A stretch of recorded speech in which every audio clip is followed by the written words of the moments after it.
ប្រធានាធិបតីសហរដ្ឋអាមេរិកដូណាល់ត្រាំបាននិយាយថាកងកម្លាំងសហរដ្ឋអាមេរិកបានរឹបអូសនាវាដឹកទំនិញដែលមានទង់ជាតិអ៊ីរ៉ង់មួយគ្រឿង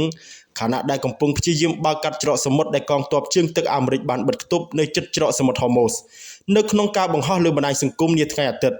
លោកត្រាំបាននិយាយថានាវានោះមានឈ្មោះថាទូស្កាត្រូវបានព្រមានឲ្យឈប់ដោយនាវាពិឃាតបាញ់មីស៊ីលនាំផ្លូវរបស់កងទ័ពជើងទឹកអាមេរិក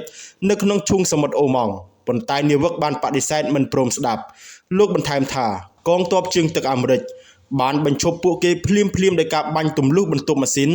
ហើយកងម៉ារីនអាមេរិកបានចូលទៅគ្រប់គ្រងនាវានោះនិងកំពុងពិនិត្យមើលថាតើមានអ្វីខ្លះនៅលើនោះបញ្ជាការកណ្ដាលរបស់សហរដ្ឋអាមេរិកបាននិយាយថានាវាទូស្កាកំពុងធ្វើដំណើរទៅកាន់កំពង់ផែបងដាអាបាសរបស់អ៊ីរ៉ង់ហើយបានផ្កើនឹងការព្រមានជាច្រើនលើករបស់អាមេរិកក្នុងរយៈពេលជាង6ម៉ោងឲ្យជំនះចេញពីបន្ទប់ម៉ាស៊ីនកាលពីព្រឹកព្រលឹមថ្ងៃច័ន្ទបញ្ជាការយោធាជាន់ខ្ពស់របស់អ៊ីរ៉ង់បាននិយាយថាសហរដ្ឋអាមេរិកបានរំលោភលើកិច្ចព្រមព្រៀងបទឈប់បាញ់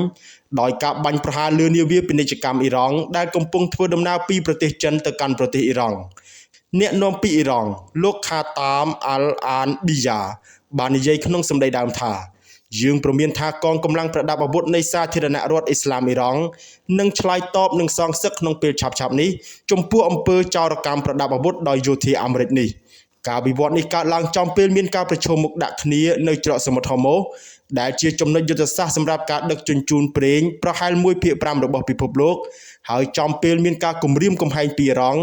និងការបិទគប់របស់អាមេរិកលើនាវាដែលធ្វើដំណើរទៅនិងមកពីកំពង់ផែអ៊ីរ៉ង់កាលពីព្រឹកថ្ងៃអាទិត្យមន្ត្រីអ៊ីរ៉ង់បាននិយាយថា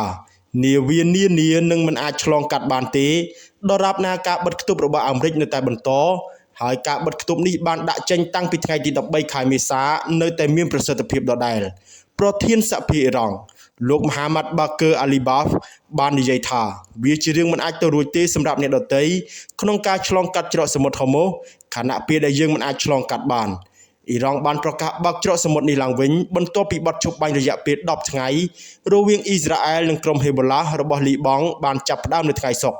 ប៉ុន្តែក្រោយមកទៀតអ៊ីរ៉ង់បានបិទវិញភ្លាមបន្ទាប់ពីលោកត្រាំបាននិយាយថាការបិទគប់ច្រកសមុទ្ររបស់អាមេរិកនៅតែបន្តរហូតទាល់តែទីក្រុងតេហ៍រ៉ង់ឈានដល់កិច្ចព្រមព្រៀងជាមួយទីក្រុងវ៉ាស៊ីនតោន